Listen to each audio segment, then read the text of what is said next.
Hi guys. Okay, we're live. So I'm just gonna do my awkward thing where I move my friend into chat, pop out. Oh wait. Hang on. There we go. Oh my god. I did Woo. it. Let's go. Like a glove. Okay. I'm sorry, Cyril, No, you're that good. you had to that you had to live through that. I got so nervous that time. And I was telling You're good. Simply Santasia, like on Monday we were Mhm. talking on the phone, and I was telling her I'm not going to be as nervous when I go live because I know CYNPREL. Plot twist. It happened. I totally understand. I totally understand. I was just as nervous. I'm just so scared to get it wrong, in front of everyone or whatever. All right. I'm a Bebop is now following. Thanks so much for following, guys. I'm just gonna go onto my Twitch so that I can follow the chat. So Same. I've done the same. I'm gonna go ahead and announce this that we're live in the server. oh yeah, in yours or mine? Mm-hmm. Oh, can you do it in Mine. mine? Oh wait, they get a notification. Right. Yeah. No. Okay, hang on a second. Yes, tell everyone that we're live. Everyone come hang out with us. Can already see some hellos. Orange DD's in the room. K Beta's here. Brucey Doocy says, "Hi, what's up, guys? Hi, everyone. Hi, family. Dead Polio's in the chat. Simply Santasia is here, as always. And Tofu Crisp. Damn, crispy tofu sounds really good right now. That's my partner. Yeah. Oh, what? Yeah. Shout They're out actually to... behind me, technically. Hi, Crispy Tofu or Tofu Crispy. That is hilarious. How is everyone? So cute, Simply Dazzling. Thanks so much for following along. What's up, fam? Shout out to everyone joining the chat right now. Okay, so I have this wonderful person in front of me. This is my new friend, CYNPREL. I'm so stoked to have you come on. Thank you for having me. Yes, of course. Just in case you're joining and you don't know who I am, I'm a voice actor. My name's Miranda O'Hare. Most people know me as the voice of Skye in the video game Valorant. I'm also the voice of Zephyr in a lesser known game, XCOM Chimera Squad. I'm a voice actor and an actor, and that's how I make a living. I'm familiar. Yeah.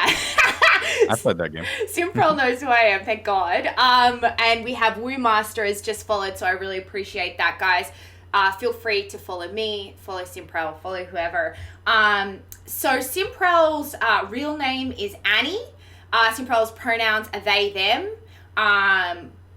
That's the only time I'm going to address it. But just wanted to let y'all know, if I fuck it up, CYNPREL's going to let me know, and we're all just allies. We're going to love, support, and that's what's happening. All love. It's all love. So I've known you since I met you as CYNPREL. So if I ever talk to you on Discord or whatever, or I speak to Zaki about you, I always say Sin or CYNPREL. So me getting used to calling you Annie, you only told me your real name recently, so I'm sorry if I call you CYNPREL. No, you're fine. I don't know if you care fine. if I call you CYNPREL or not. But yes, I'm going to try to call you Annie. All right, so CYNPREL, tell me about you. Guys, I have to just say in advance, Annie is the reason why I wanted you to come on is, and everyone's going to find this out, and I'm sorry, I won't continue just talking, but your whole thing is lore, right? Like, you're the Valorant lore master. So tell me about you. You know, I don't know if I would call myself a master. I think as a community as a whole, we come together to figure things out, and we rely on each other to either keep ourselves within the realm of reality or allow ourselves to kind of accept things, or open our eyes to different possibilities. But yeah, I'm CYNPREL.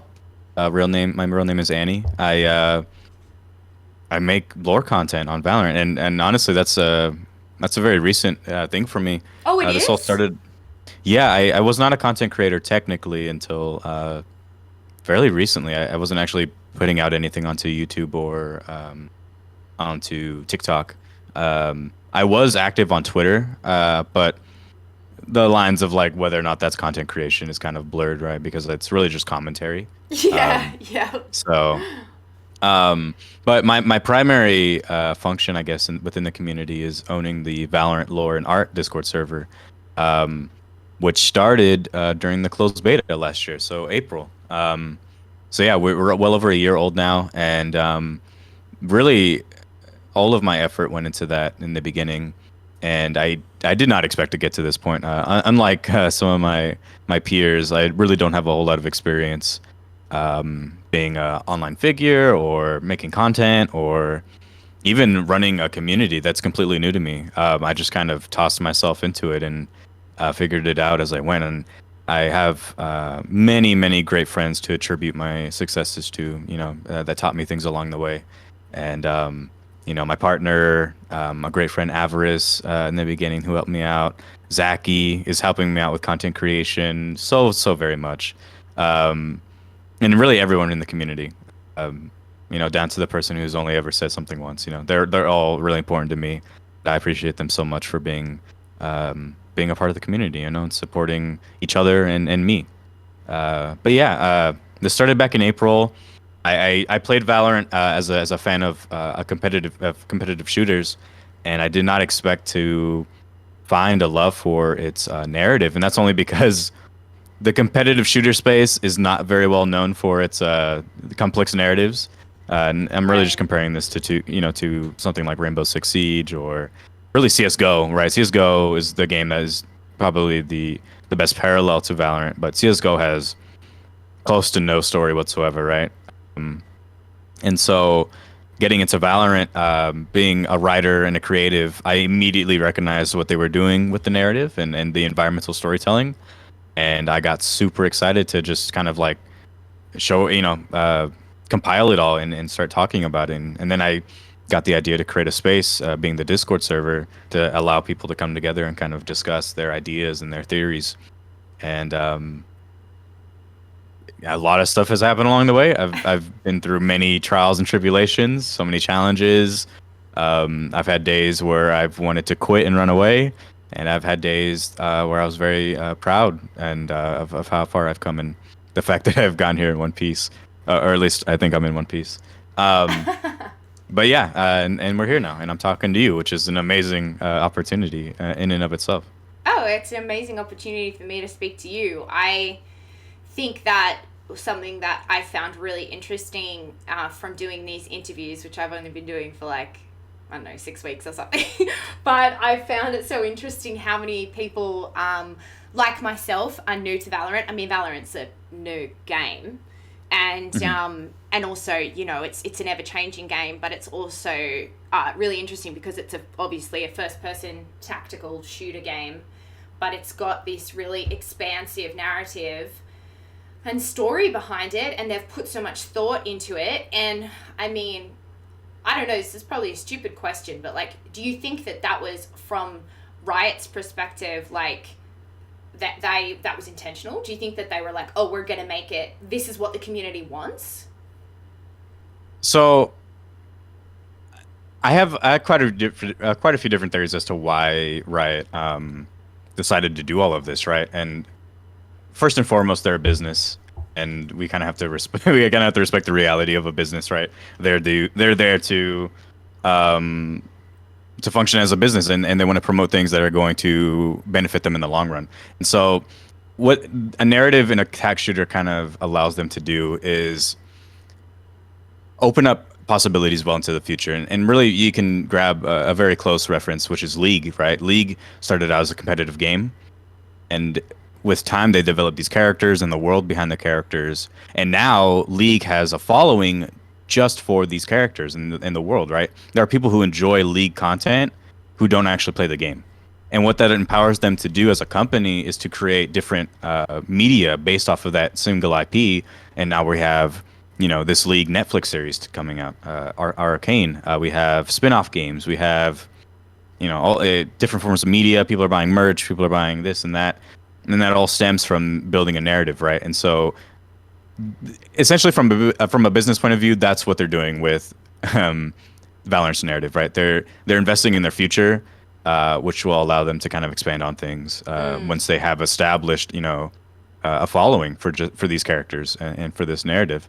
But on the more creative side of things, they're giving a reason behind all of the action in the game, right? We're seeing explanations as to why we're fighting each other, why we plant this spike, why your character has these hypernatural abilities, why some characters don't, and the relationships between them, right? It gives context to everything, the battle, characters you play as, and kind of your place as the player within it all, right? And your opportunities to react to things. And so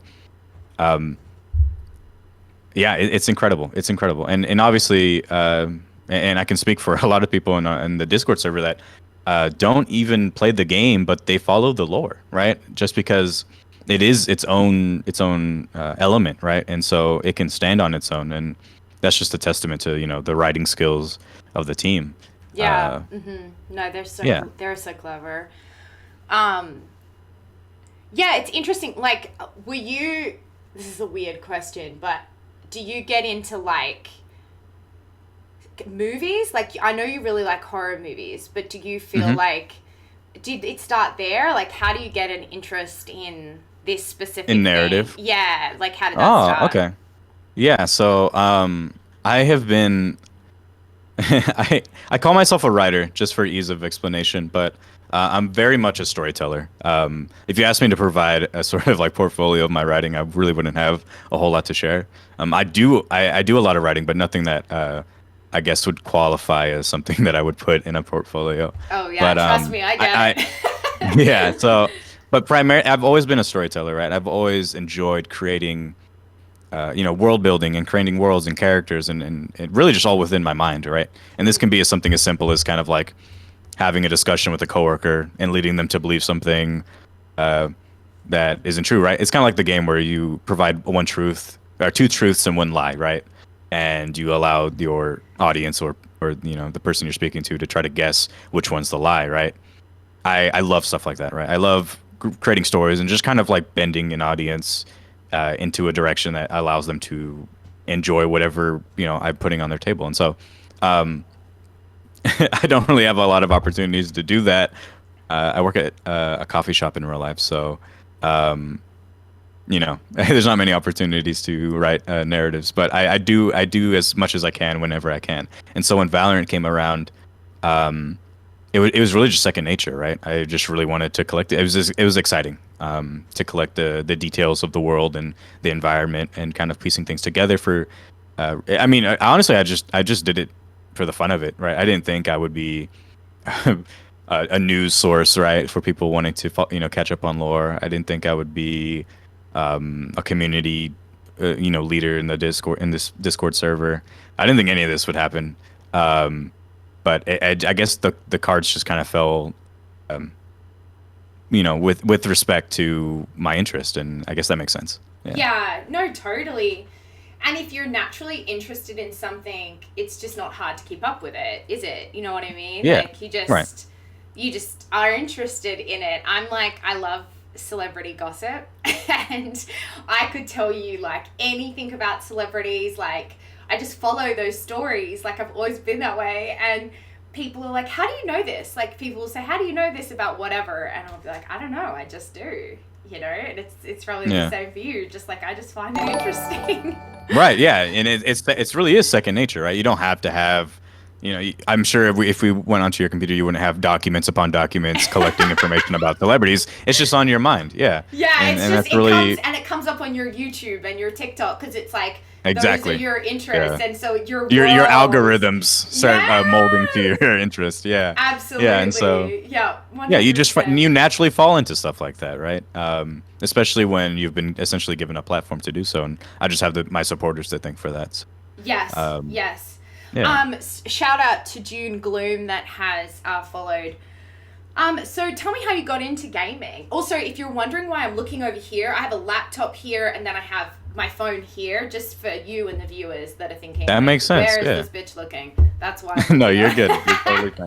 Yeah. So, oh, gaming has been a part of my life since I could, since my first memories.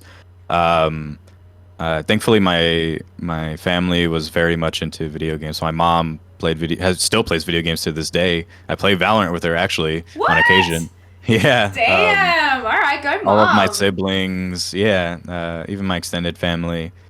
So yeah, video games has always been a part of my life, and there was never a shortage of them. That's for sure. And I wasn't born into the most well-off family, but we played our cards right, and we found joy, where we could, and so I found that in video games, and as it is with many people, it really is an escape from reality, right? It allows you to kind of step aside and immerse yourself within a world, and so yeah, that's really simply it. I I've never done anything like this before. Like as I mentioned earlier, Done being what? a sort of as being like a news source or Oh, right. Mm-hmm. a figure, I guess, within the community, and so it's definitely been a challenge because, like I mentioned, gaming is an escape for many people, me included, and so now that I've essentially made what is effectively a job in terms of time and energy consumption. Sure. It's definitely kind of played with my idea of what video games are to me, and so I've had to try to find a healthy balance between enjoying them and also putting my nose to the grindstone and kind of creating this content, creating this I guess face for myself online.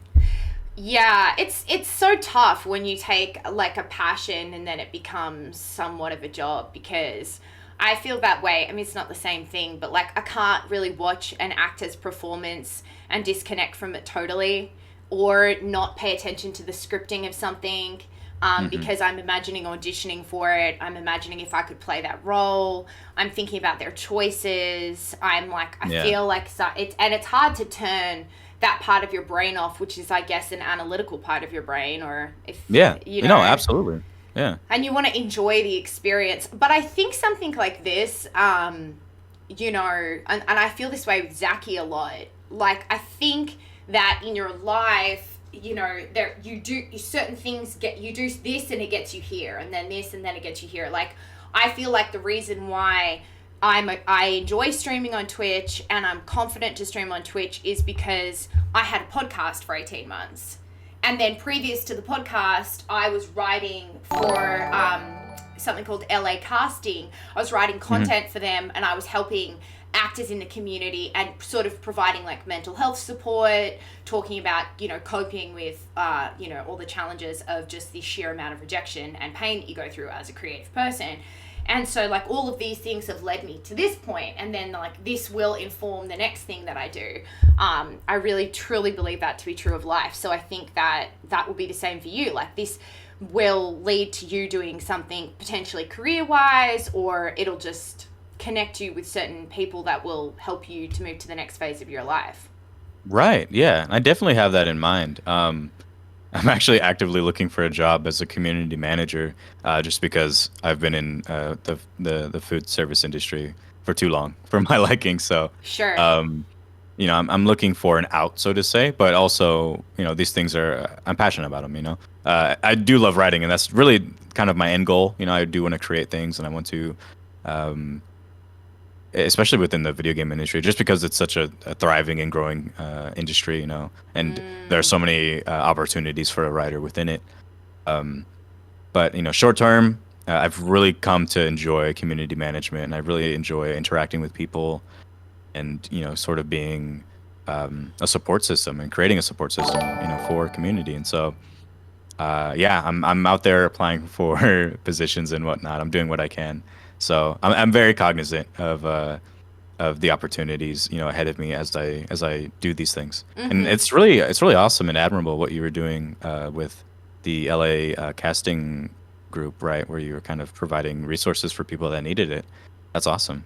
Oh, thanks. I mean, it's only because, and I mean, I feel like you get this as well. Like, I've struggled with mental health, and then because of that, you want to make sure that other people don't struggle, or just like the quick, not that I have an answer to any mental health problems, but I do know, Right. like, I have anxiety, so I do know, like, what's helped me cope with anxiety. And like, having an anxiety disorder and being an actress with a completely uncertain life and lifestyle isn't really the best. So Your mental's taking a hit. Yeah. yeah. So I've had to like figure that out. I'm away from my family, so it's been challenging, and there's been a lot of highs and lows. So that was why I started writing articles like that. And then yeah, and people in the community, I was like, I think something that I've noticed, and I feel this way about the gaming community as well, because it's an online community and online can be so savage. I think everyone just really needs, like, not to state the absolute obvious, but there needs to be more kindness in these communities. Whether it's a creative, like acting or whatever, it's the gaming community, like, it just, people need to be nicer to each other, and there needs to be more open spaces and just a kinder space for everyone. And I think that's what I'm trying to cultivate. And I feel like I have. I think, like, my Discord server and, like, people that watch my stuff are, like, really nice, you know, really nice Absolutely. people. Yeah, it's wholesome. Yeah, For sure. think you feel that way about your community too.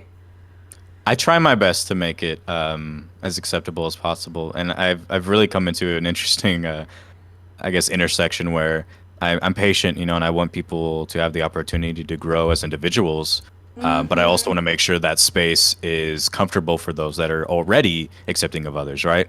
Who might not be you know, too keen on seeing someone grow, right? Because sometimes that can get a bit ugly, and so it's really just been this incredible balancing act where I'm making sure people feel comfortable, but also allowing people to have the opportunity to sort of assimilate into the community and understand who other people are and why they are who they are, right? And so it's been really challenging. That's but, a delicate dance.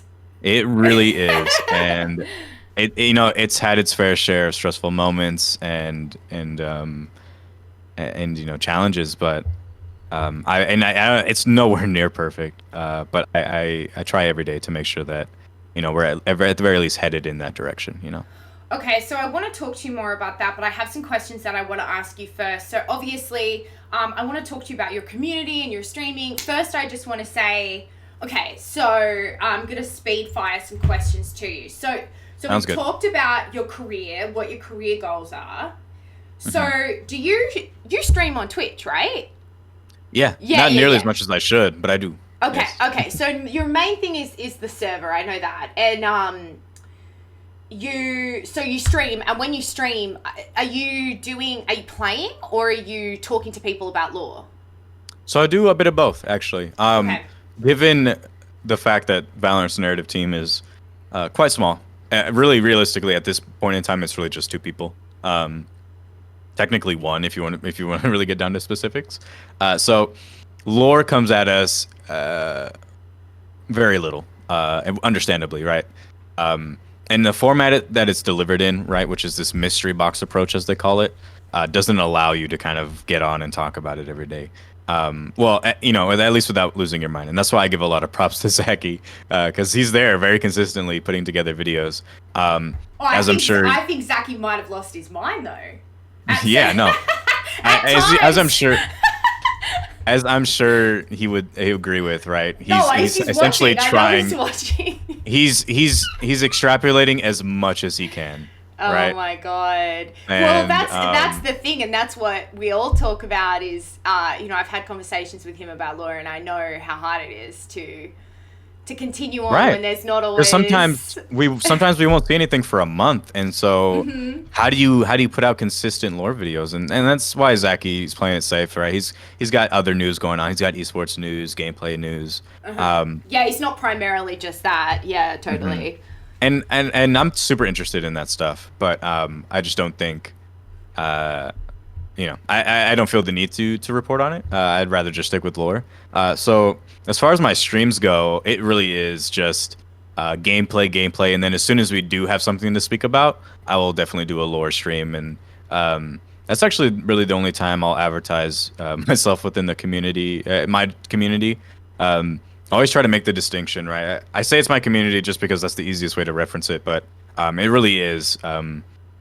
It belongs to the community, right? I am the owner technically, but I try not to promote myself too much, so I'm not there promoting my gameplay streams. And if I do, it's within the appropriate channel, right, where everyone else is there putting their promotions, right? So the only time I promote my own stuff is when it's lore related or something like this, right? This definitely qualifies as something where I would want people to be involved, right? And I think the community would be interested. I get it. It's tough. You're a humble soul, but you got to sell yourself at some point. It's a balance. No, definitely. As this has become more and more time consuming and taken more of my energy away from me, I've definitely felt the need to try to, make something of it that could support me financially, because that's just the reality of the situation, right? We're adults. We only have so much time on our hands. And so if I'm going to be doing this, it might as well, be something that can support me, with a roof over my head and food, which is really all I need. You should start a Patreon. I wonder if that would help. Maybe. As you'll come to understand about me, I'm very hesitant to employ things like that, only because I'm not a fan of asking other things of others, and if I do come across some kind of financial support, I want to have at least earned it organically. Which I get, that does count, right? I had to be careful. See, people that do use Patreon are perfectly valid, right? And I support them 100%. But within myself, personally, I think I just have a hard time bringing myself to do something like that. So I do trust with me. time, maybe. I do totally get it. My best friend is an influencer and a business savvy bitch. This girl is so smart. She's an actress as well. She is beyond brilliant. And she has taught me so much about business, and she kept telling me to start a Cameo, and I really didn't want to, and I felt the same way you do, and I think it's a little bit of imposter syndrome. I was embarrassed to ask people to essentially pay me money to send them a message. Like, I was like, why would anyone care? I just felt so overwhelmed by this idea. I was embarrassed. It took me a really long time to get a TikTok account because I was so embarrassed to make TikToks and just all of these things. And one thing I have learned in the past 6 months is that mentality, it doesn't serve you. Well, that Nelson Mandela quote, you're minimizing your spirit. I'm going to find it. Go on. I know exactly actually which one you're talking about. Oh, maybe it's a Gandhi quote. Hang on, let me find it. Yeah. Go on, babe. Yeah.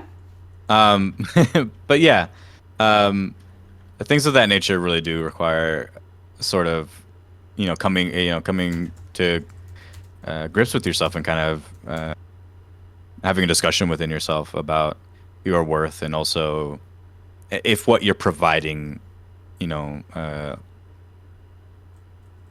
guess. Is adequate in asking for some kind of financial support, right? But in the end, you are providing a service, right? You are allowing people to hire you. If you think about it that way, it definitely sails a lot smoother, right? They're essentially hiring you to say something as you are, as you. Yes, so and I guess I'm in right, and I guess my situation where I'm essentially just a news source and I offer my ideas and whatnot, I don't feel that I've provided something that would that I'm actively providing something that qualifies within that realm of support. But with time, and the things that I'm working on, I think I could definitely start leaning into that direction. But it's just a matter of learning. Yeah, and all of this is so new to me. And I'm still coming to terms with the fact that it has succeeded so far. Because before this I had never run a Discord server. Before this I had never really had an audience on Twitch. Like I had streamed like a handful of times, but I definitely wasn't taking it seriously. Um, I didn't really use Twitter. I didn't really use socials at all. Honestly, I would use them to to take in entertainment, right? As anyone would on YouTube or Instagram, just kind of like taking in your feed. But I would never actually post anything. So coming from that to this has definitely been a huge journey, and Probably like a little scary, right? Like like is oh, yeah. absolutely, yeah, yeah. Do you No, feel it's helped you become more confident? um, in some ways, yes, and in other ways, no. It's really the smaller things that I've had to kind of overcome.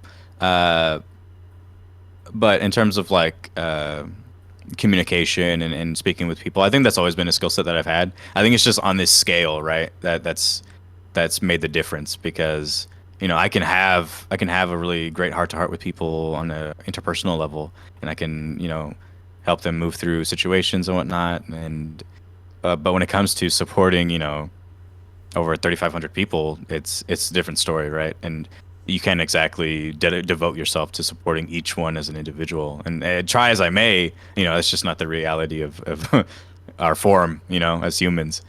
So I do all that I can. I make sure I have support, and I make sure that I uplift people that I think can also support others, right? And that's another huge part of what I want to do is, make sure that those with smaller voices are heard.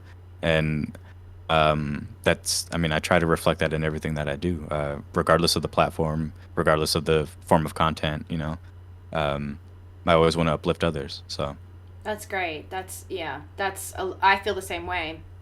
I want to read to you this Nelson Mandela quote because I want you to think please do. about it. Please do. Okay, our deepest fear is not that we are inadequate. Our deepest fear is that we are powerful beyond measure. It is our light, not our darkness, that most frightens us.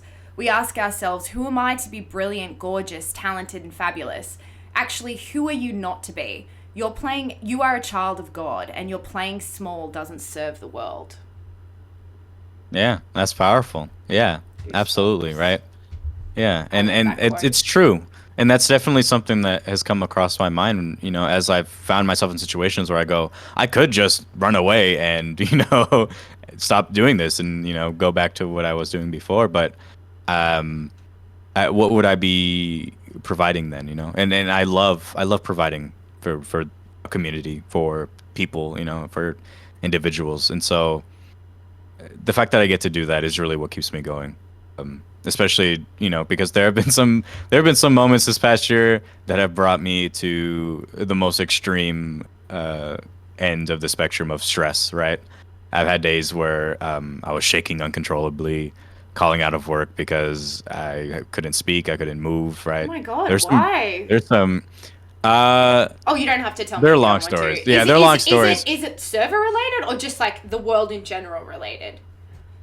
It's so many different things. But and 2020 was a fucking wild year, dude. yeah, a lot of things stacking up to kind of bring me to those points. And so and that story is definitely it requires a lot more than the time that we have. But and I'd like to alcohol. Yeah, and out of respect of those involved, I guess I keep it on the low as much as I can. Go on, of course. Yeah, I try to remember that doing all of this in some way is helping someone else, and that's what keeps me going. Yeah. If I very seldom do anything for myself other than take care of my hygiene and feed myself. Those, and by extension, of course, I guess taking care of others, and especially like my significant other and my loved ones. That in some to some extent is supporting yourself, right? But in the end, that's why I live. I just live for others. I think people are fascinating. Yeah, me too. Totally. Okay, so let's talk about lore conspiracy. Tell me a conspiracy theory that you have. Do you have any about Skye? If you don't, it's totally fine. Yeah, so actually, as I'm sure you saw in that TikTok I made, the very first lore TikTok. Yes, that was really good. The very first lore content that I really put together that I was actually happy with. I mean, obviously, I have room to grow, but I was satisfied enough to post it, so that says a lot. Because there are a lot of defunct videos and scripts wasting away in my files. But yeah, Sky has some really interesting voice lines, about her or from her, primarily regarding her abilities, right? So she is a Radiant, so she uses Radiant to empower herself and create. As we see in game, she sort of brings these trinkets to life in a sort of like a spirit-like fashion, and some of the voice lines involved, really coming from Omen and Reyna, and even Jet to an extent, question whether or not she's using the full extent of her abilities, or at least of their applications, right? So we know that David Nottingham, the creative director, has said on record that the agents within the Valorant protocol, so the agents at our disposal as playable characters, are really at the peak of what's possible, especially as Radiants.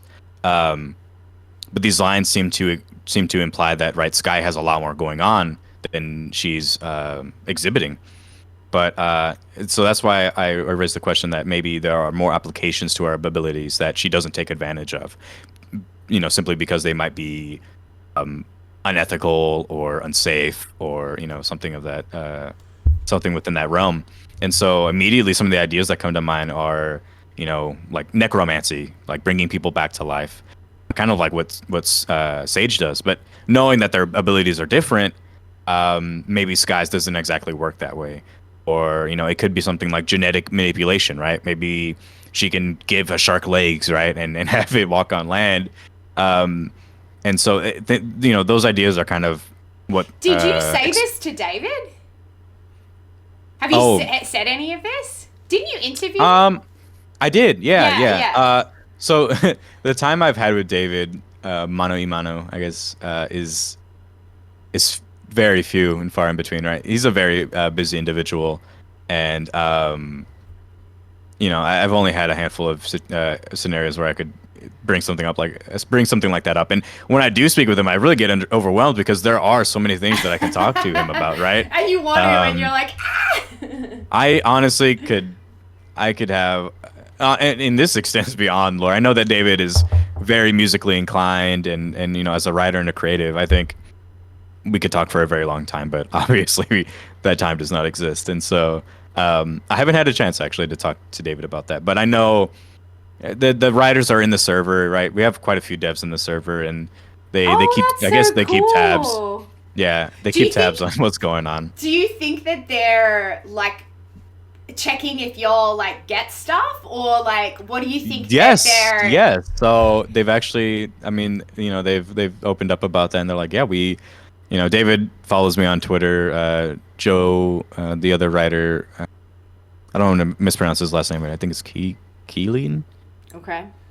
I'm gonna have to double check that, but yeah, they follow me on Twitter. They're in the server, and Joe's actually been in the server for a lot longer than I had known. He was actually in there since July of last year, and so yeah, and even the previous narrative lead, Zach Betka, who I'm sure you might actually, Zach. He wrote my stuff. Yeah, he wrote Sky stuff. Yeah, he's so nice. So, he's incredible. Tactical lasagna? Is that Tactical lasagna. Yeah. Yeah, I know Zach. Yeah. So Zach used to be on the Valorant team. He's moved on to League. Oh, good, great. I'm glad. Yeah. That's probably really exciting for him. He was actually on the League team prior. Okay. Zach is a incredible writer. He has a BAFTA award nomination under his belt. He's just incredible. And so I'm sure Riot is putting them where they need him. Yeah. And really, he was there with Valorant to sort of like help build that foundation, right, and get those things written that needed to be written, because the narrative side of things was it wasn't an afterthought, but it definitely came later in the development. And so he was there to kind of like get that wheel turning as fast as he could, along with the other writers, of course. But yeah, Zach, I was actually, we had a game night. We have reoccurring game nights in the server, and he actually joined us for one, and we were able to ask him questions, and that was a huge part. He's like, yeah, I try to keep up with everything that's going on, and to this day he still does. He'll drop a like on whatever. I haven't talked to him since, but they're always watching, right? Because as writers, it's super satisfying to see, especially something that is sort of delivered as a mystery, to see people speculate and theorize and whatnot, right? And try to see how they pick apart things, And is it as you intended? Is it as you expected? Those are all questions you get to ask yourself as a creative, and it's exciting. It's really exciting stuff. Yeah, or have people like theorize things that you didn't even think of, and then be like, oh shit, yeah. Yeah, they've actually admitted to that as well. They're like, yeah, sometimes you piece things together and we're like, whoa, actually we didn't realize that would lead to that. So but that's the beauty of it, right? When you have a community involved actively with a story that is progressing and very much alive, you get a lot of interesting scenarios out of it, right? And as Joe put it, you're essentially writing it together, right? You're building this world together, right? As both as the observers and them as the writers, So everything comes together and culminates to make it feel very alive. That's what makes it so special. Wow, that's so interesting. Yeah, I find it just crazy. All of it is just so crazy to me.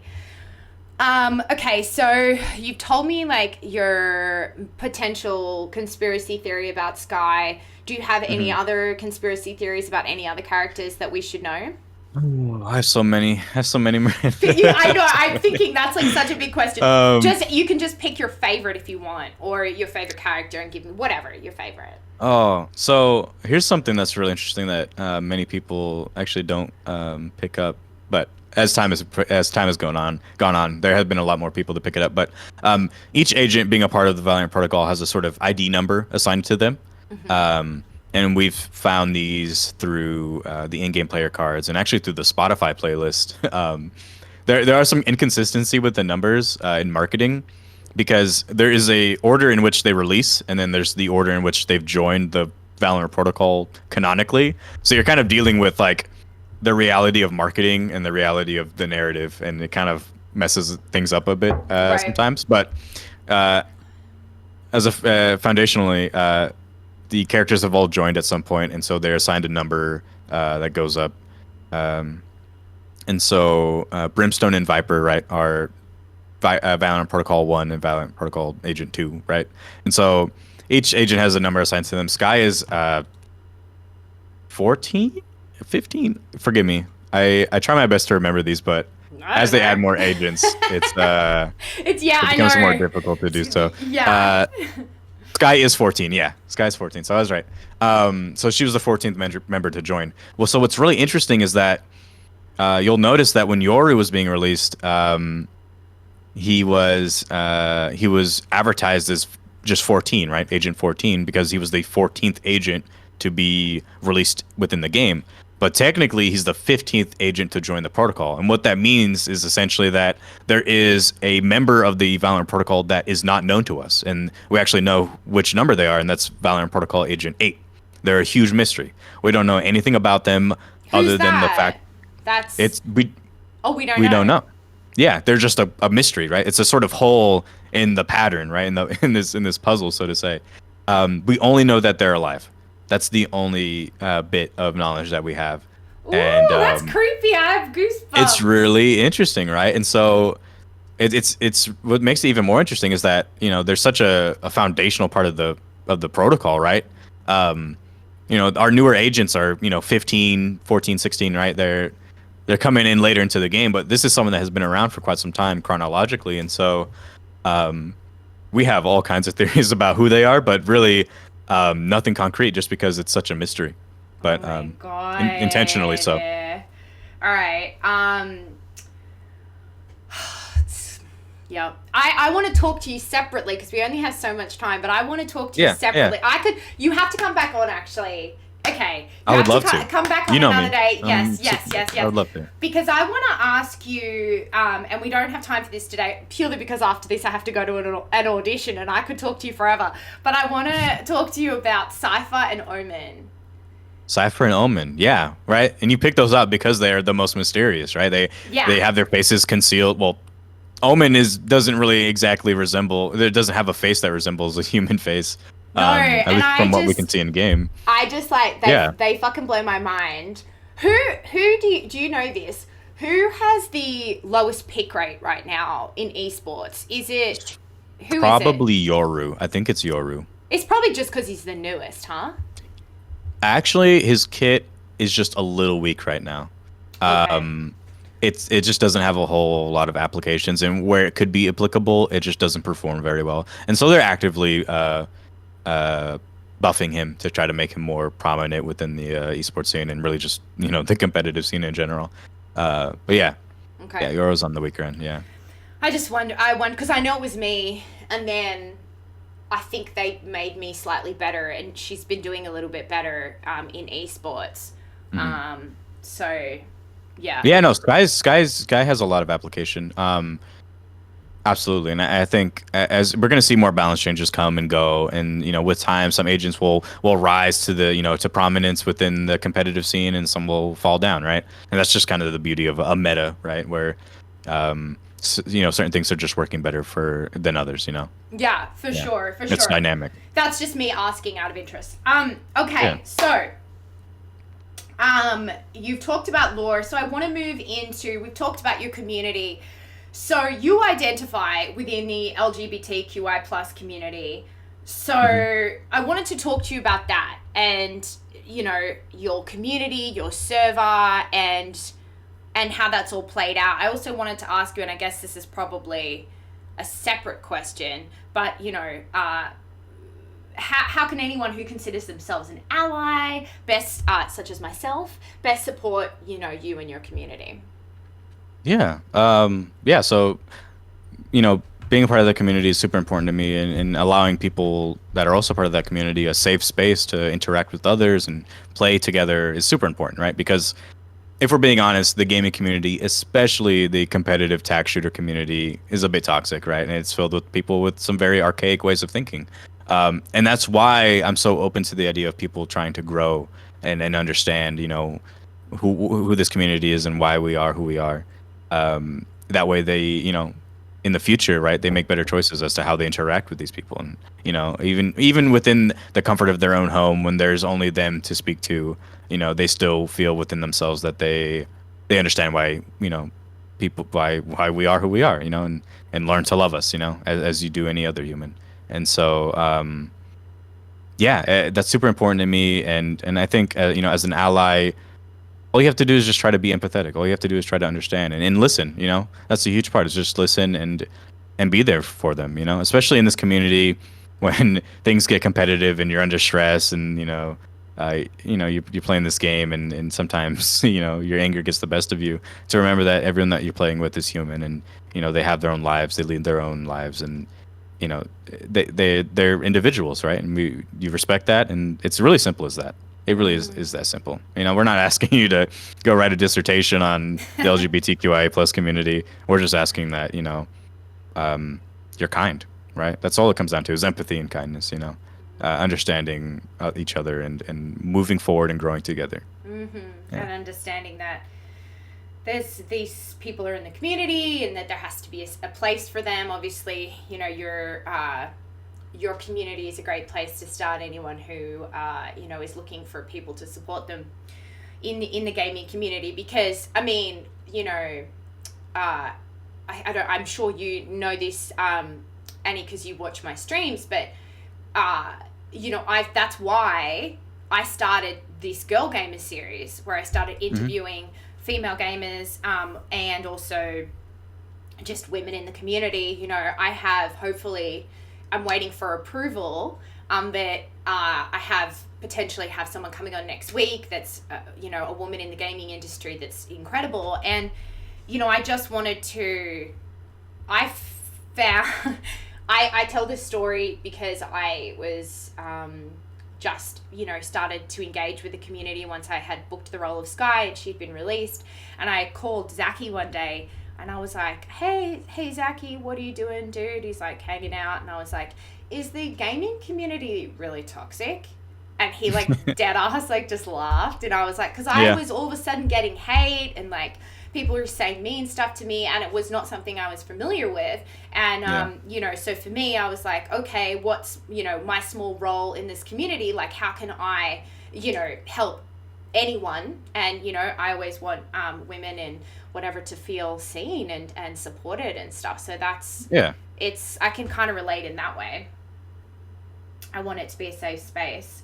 That's incredible. I'm glad you're doing that, right? And it's especially in this realm of gaming, it's unfortunately kind of rare. And so that's why I love to see you doing that, and Galorants, which I'm sure you're familiar with doing what they're doing in the Game Changers program, where Valorant and Riot themselves are kind of supporting, all female teams and more diverse teams, right? Because unfortunately, it's not diverse, and that's just the reality of it. We look at the Masters games that are going on right now, and it's predominantly men, and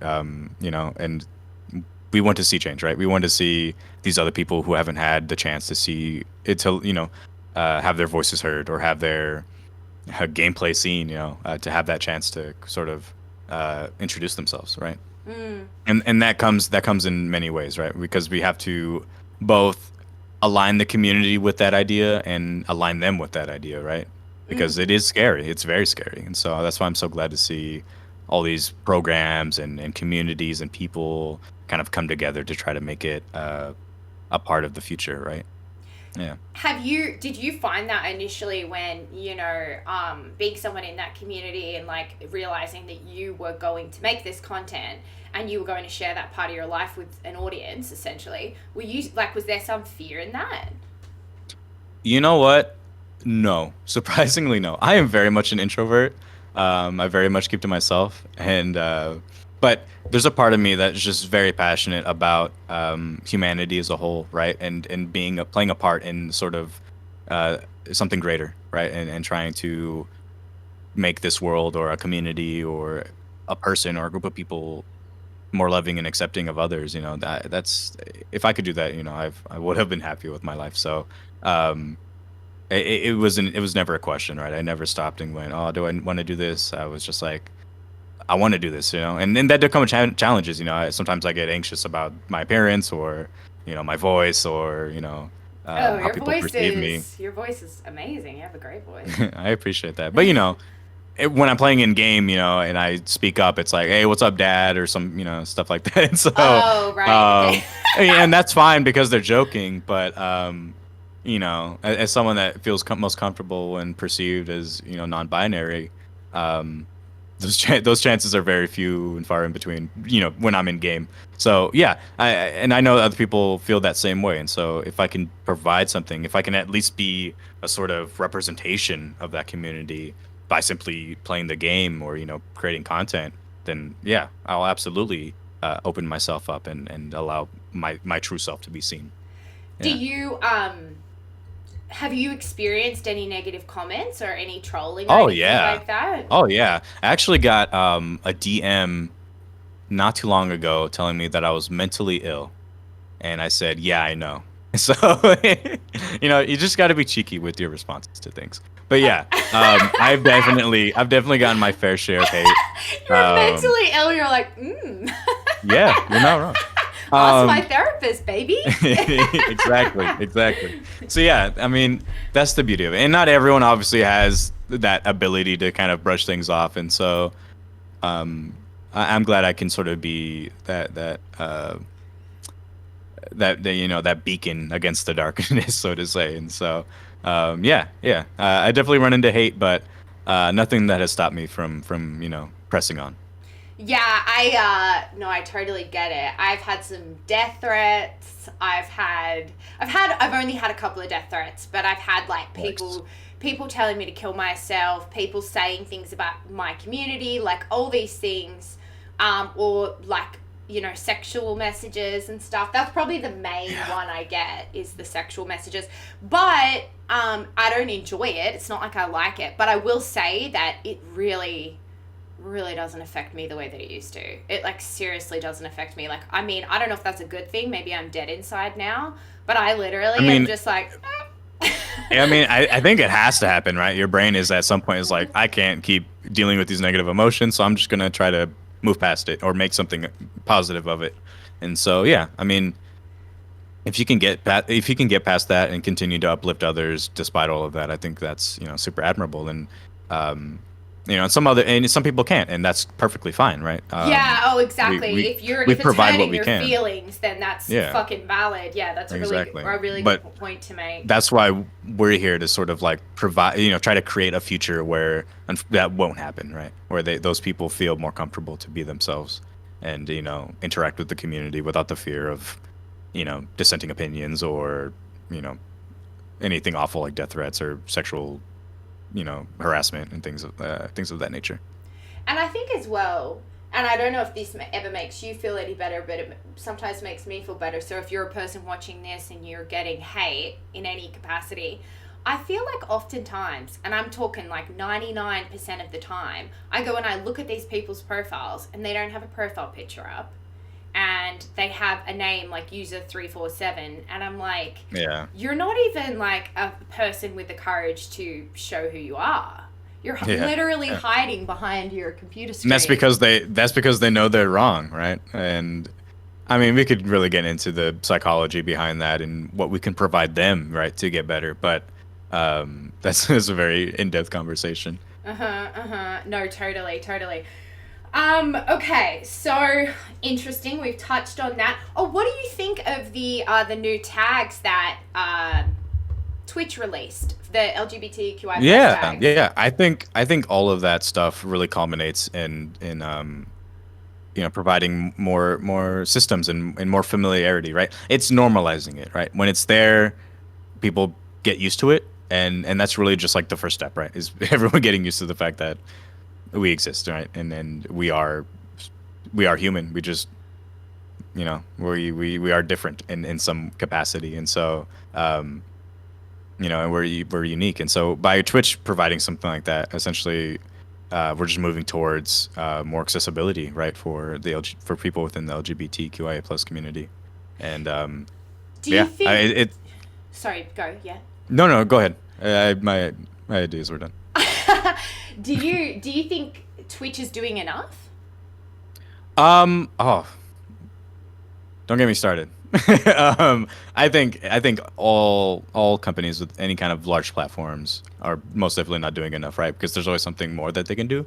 And I could be optimistic and go, yeah, Twitch is making steps in the right direction and they're doing things. But what's really going to help is them stepping forward and claiming support across the board, right? Because what you'll see a lot is corporations changing their PFP to include a rainbow during June. But coincidentally, in Turkey, Russia, and some other parts of the world, you know, where those governments have made things, have essentially made our existence illegal, they don't, right? And that's because those markets are valuable to them monetarily. And so, yeah, those are heavy discussions. But I think the easiest way of saying it is there's always more to do. Yeah, there's always more to do. And I think as individuals, you know, despite the fact that our platforms are nowhere near as large as some of these, you know, companies and corporations, holding them accountable while simultaneously providing our own platforms of safety and knowledge is super important, right? Yeah. Okay, so tell me about the journey of streaming for you and also growing the server. Like you said, it's got 3,500 members, right? Mm-hmm. And more than that, I think at this point. I think it's like 3,600. I can't remember. What? How has that been for you? It's been really interesting. Like I said, I didn't come at this with a game plan. Like I've used the internet for a long time, and so I have some understanding of things. But it really does get deep, and there are a lot of caveats to content creation and uplifting a platform or a server or, you know, an account. And so I've been super naive in my approach to advertising in the past, but thankfully, as I've grown, it has become much more natural and organic. And yeah, at this point in time, it's super organic. You know, people come in from Twitter, from TikTok, from Reddit, and really the bulk of where we're seeing our people are from Discord, right? Because we're partnered now, and so we are able to be discovered through Discord's discovery feature. Wow. And also just word of mouth, you know, like I said, this is a safe space. This is a place to discuss lore. And and we try to celebrate everyone within it, you know. And so people talk about that, and they're like, hey, you should join this. Hey, you should check this out. And you know, that's the beauty of it. You know, it's kind of self-sufficient at this point. And I could totally go and promote it more. You know, I could go onto Reddit and promote it and bring in probably like 300 more people just tonight. But half of those people would leave anyway, you know, by tomorrow. And so you really just want to value the people that are there because they want to be there. And so, yeah. Quality over quantity. Absolutely. Do you ever find it like overwhelming, like, you know, with the chat and everything, like keeping up with everything that's going on? Absolutely. So in the beginning, I would read everything, right? I was there for everything. But as I've gotten, you know, my platform has grown, and, you know, here I'm talking with you, I'm setting up meetings, I'm working on other projects, I'm editing, I'm, you know, speaking with Riot, you know, things of that nature. My time is simply running up. You know, I also work, you know, I'm also in school. I have a family, I have a partner. And so, you know, all of that culminates to just a complete lack of time. And so, unfortunately, you know, I haven't been able to read everything more recently, but I honestly get pretty close. And it's definitely stressful sometimes. And that's why I have so many amazing staff members and, you know, community members that really help out where they can. And it is a long list of people. Keck, my partner, Tofu Crisp, Keanu Greaves, as they are in the server, Drew, Mario. There's so many people, and I'm going to inevitably forget someone, and I don't want them to think I've forgotten them intentionally or anything like that. So I'll stop listing, but just know that all of you and all of them, they're just incredible people, and they've supported me so much, you know, through these hard times. So yeah. Yeah. So I don't know if it's possible, but could you or Tofu Crisp or Simply Santasia put the Discord link in to the chat? Just so that anyone who's listening that might want to join, I should have thought of this in advance, but I think that's my Discord. Also, feel free to join my Discord. Very, very different to Annie's. The beauty of being a partnered server is that you get a vanity URL, so you get to type in make your own URL. So yeah, it's just discord.gg/Valorant Lore Art. Yeah. Okay. So yeah. I love that. Okay, so what do you predict for the future of Valorant? Do you have any like little hot takes? So as a game, it's only going to grow. Esports is doing phenomenal, and with time, like I said, they're investing in the narrative. They want people to be invested in these characters in the world, and so they're gonna start putting their chips into that. And there's some really cool stuff we're gonna see this year, without a doubt. You know, they're working on things, and they only want to keep, you know, growing this aspect of the game. So yeah. Right now, obviously, esports is their main focus, but, you know, with time, they're going to sort of mend those worlds, right? People are getting invested in these characters. They love Skye, they love Jet, they love Omen. You know, they want to know more, and so at some point, those two are going to intersect, because that's what makes sense, right? You have this very large esports base, and these people that some people really don't know anything about the lore narrative, right? It's all completely new to them. And so at some point they're going to go, okay, let's join these two worlds together, right? Let's get people overall to start asking questions. And so right now, all you can really do, right, is follow the esports scene. But with time, definitely we'll start seeing some really cool stuff. So, you know, watch those Masters games, you know, get involved in that, because it really is interesting. They have narratives of their own, right? They're the underdogs, they're the champs, right? And you get to see them sort of compete, and it's really satisfying. And at some point, those worlds will cross over. So, you know, yeah, just look into it, you know? Yeah, okay, I love that. Also, thanks AB Games, and thank you Simply Santasia for putting CYNPREL's server in the chat. I really appreciate that. Thank you. Okay, what I'm going to start wrapping up, but I want to ask you, I'm trying to pick the best questions. Okay, what do you wish that you knew before you started this journey? Is there anything you wish you knew? To stand by my content and you know, and claim what is mine as mine. Yeah. If I had known that sooner, I think I would have had a hell of an easier time getting through this past year. Does that mean like believing in yourself? Is that really just Yeah, it's definitely like, cut the imposter syndrome, stand by your content, stand by your words, not to say that I was, following my words or failing my words. It's more so that, I've come into situations where people wanted to take advantage of what I was doing, to their own benefit. And I kind of stood idly by because I didn't think I was worth, the effort to kind of step in there, and I couldn't have been more wrong, as many people have pointed out to me. Many of my great friends, Zachy, my partner and my peers and whatnot, they've reassured me that like, look, that's your content, that's your word, that's your creation. Those are your creations, stand by them as yours, Yeah. And don't let anyone else take advantage of them. So yeah.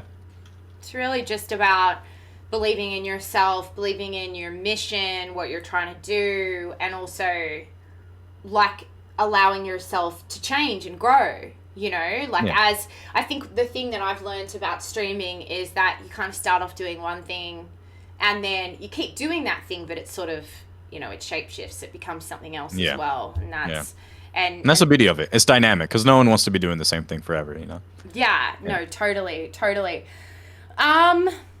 Okay, so anyone that wants to get in contact with you, or just join the community, see what your community is talking about, join the Discord server. What else, is there anything else you want them to do? Like follow you on Twitter? Like, is there anything? So my Twitter actually has my link tree on it, which has all of my socials. I'm on TikTok now. I'm on YouTube. I'm on Twitch. Your TikTok is genuinely really, really good. Like, thank you. I'm trying really hard. I'm finding it hard to find time to edit it and whatnot, but to edit videos and whatnot. But I'm doing all that I can, and I'm really happy with I get it. the progress that I've made. TikTok's a fucking it's work, dude. It is work. You would think just because they're short videos, it's not a lot of effort, but sometimes the fact that they're shorter videos actually hurts because you're trying to condense more into less. So it's been a challenge, but it's fun. It's fun. I try to make everything that I do involved in the community and whatnot a challenge, but a challenge that I'm having fun rising to overcome. Yeah, I love that. Okay, so yeah, go on your TikTok, and what is your name on TikTok? CYNPREL, at CYNPREL. Yeah. At CYNPREL? Thankfully, that name is not taken in many places. So it's just CYNPREL on everything. Honestly, if you just look up CYNPREL on any platform other than Instagram, sorry y'all, and Facebook. I know. I was like, "What's your Instagram?" You were like, I don't have that." I only have so much time. Yeah. No, it's totally fine. No one in gaming has Instagram. Trust me, I've learnt this. Like, I'm like, none of y'all have. I have an Instagram that functions as an art page, but I just don't use it. Right. So, and it's more of like a personal thing, my personal art. So, yeah. Oh, I want to see it. Okay. So, do you have any questions for me? Do you have anything that you want to say, promote, share, anything? Anything else?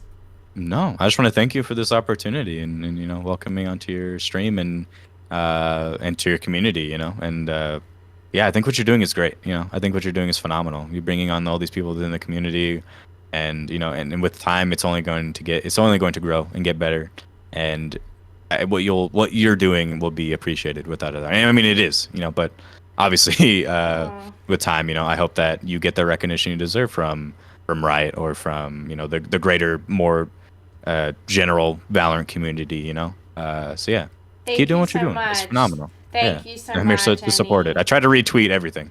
Every time I see you post on Twitter, I try to retweet it because it's exciting. They just need to keep hiring me. We just need to keep booking voice work and acting work.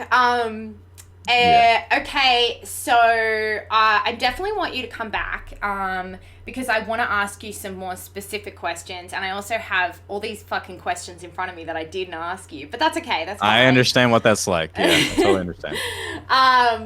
So I just want to say to the chat, follow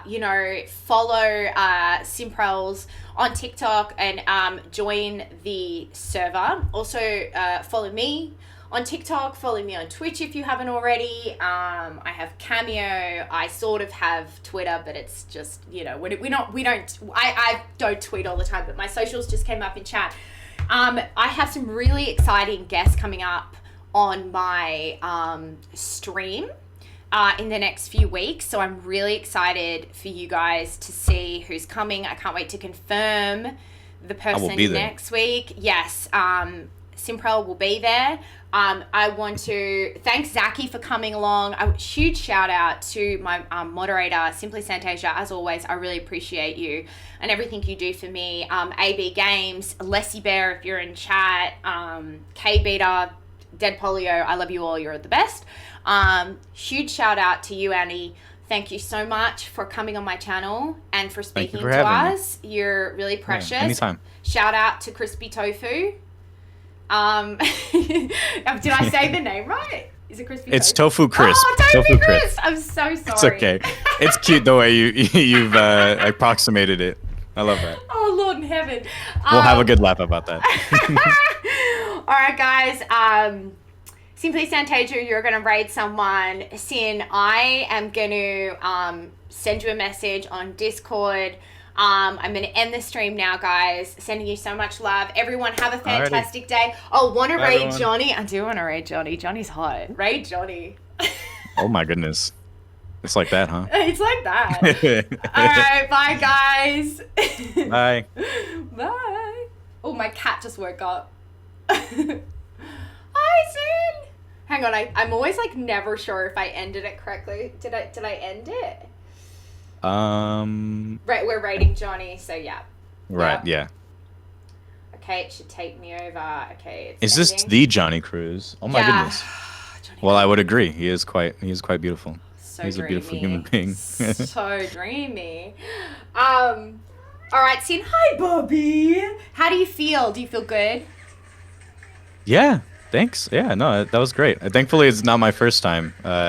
As I'm sure you know, I was with Zachy. Zachy had me on his podcast, and really interviewing David Nottingham was really just like the pinnacle of my ability to appear online. So I both understand what it's like to be in your shoes, and obviously I've had experience being where I am now, or where I just was. Oh, I can't comment. Hang on a second. Sorry. My moderator, Simply Santasia, she told me that I have to when we raid someone that I have to talk more. She's like, we raid and then you don't talk, and she's like, it's bad Twitch etiquette. So I was like, yeah. I was like trying to comment, but I can't because I don't follow them anyway. It's like, oh my god, I don't know all these Twitch etiquette things. So funny. No, it's not. I don't really get nervous doing my part. It's more the start of it that freaks me out, but I'm not normally nervous like at the just the chatting with someone. I guess only because so far I've had people on like you that I feel comfortable talking to. Right, yeah, and I mean just down to like the